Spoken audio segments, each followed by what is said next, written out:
All right. Lions at Lunchtime by Mary Pope Osborne, Chapter 9. Tiptoe. Jack and Annie crouched in the tall grass. There was a big lion, 3 lionesses, and a bunch of cubs. "I think they're sleeping," whispered Annie. "Yeah," said Jack, "but for how long?" He pulled the Africa book from his pack and opened it. He found a picture of lions sleeping under a tree. He read in a whispery voice, "After a pride of lions has eaten, they rest for a few hours." The other, "What did they have for lunch?" Annie broke in. "Don't ask," said Jack. He kept reading. "Sensing that the lions are not hunting at the moment, the other animals graze nearby." "If they can graze, then we're safe," said Annie. She started to stand. "Wait!" Jack pulled her down. "Not so fast." He peered around. The words in the book seemed true. The zebras and the giraffes didn't seem to be bothered by the lions at all. "They might be safe, but I'm not sure about us," said Jack. "We need a plan." "What if we wait till they leave?" said Annie. "That could take hours," said Jack. "Plus, they might be hungry again by then." "Oh, right," said Annie. "So, here's the plan." "We tiptoe," said Jack. "Tiptoe?" "Yeah." "That's your whole plan?" said Annie. "Yeah, tiptoe to the rope ladder." Very quietly.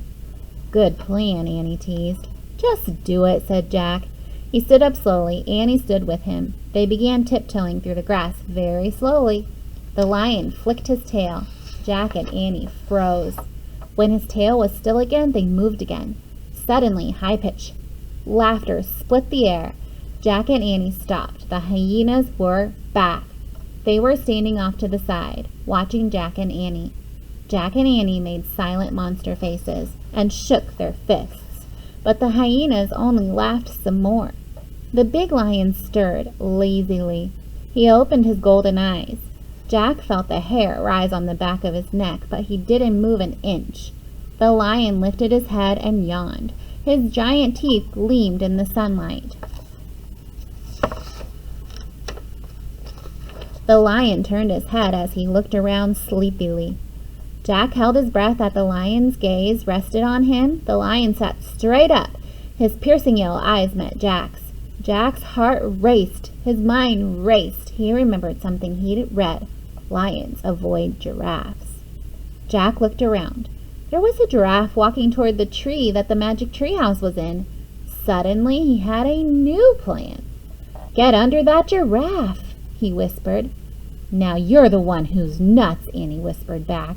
But Jack grabbed her hand. He pulled her over the giraffe and underneath it. The giraffe's legs were so long, Jack and Annie could stand up under it. Jack's head barely brushed the giraffe's golden belly. The tall creature froze for a few seconds. Then she moved slowly toward the tree. Jack and Annie walked in the same rhythm as the giraffe.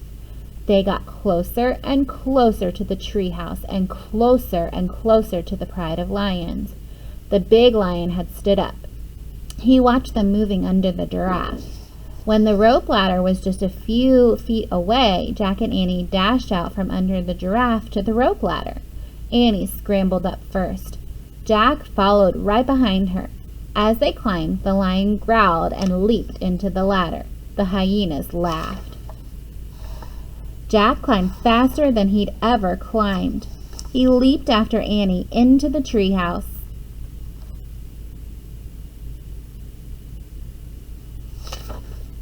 Annie had already unrolled the scroll. The riddle was gone.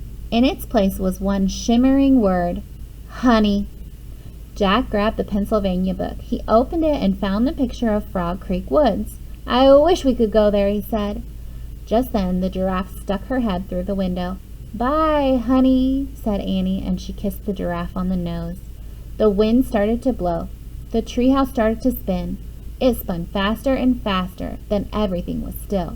Absolutely still. Chapter 10. After lunch. Jack opened his eyes. His heart was still racing. Hyena laughter still rang in his ears. "We made it," said Annie. "Yes," said Jack, "but it was very close." Jack took another moment to calm down. Then he pulled the Africa book out of his pack and put it in with the other books. Annie put the scroll with the other 2 scrolls. The giraffe was the true honey on that trip, she said. Sweet and golden with danger all around it. Yep, Jack said, and now we have one riddle to go. Yep, said Annie. Ready? Ready. She started down the ladder. Jack followed. When they hit the ground, they walked through the sunlit woods. It's time for lunch, said Jack. I'm full from our picnic, said Annie. Same here, said Jack. What do we tell Mom, said Annie. We say we ate our sandwiches coming back from the store, said Jack. What if she asks why, said Annie. Oh, just say we had a picnic with the Maasai warrior in Africa, said Jack.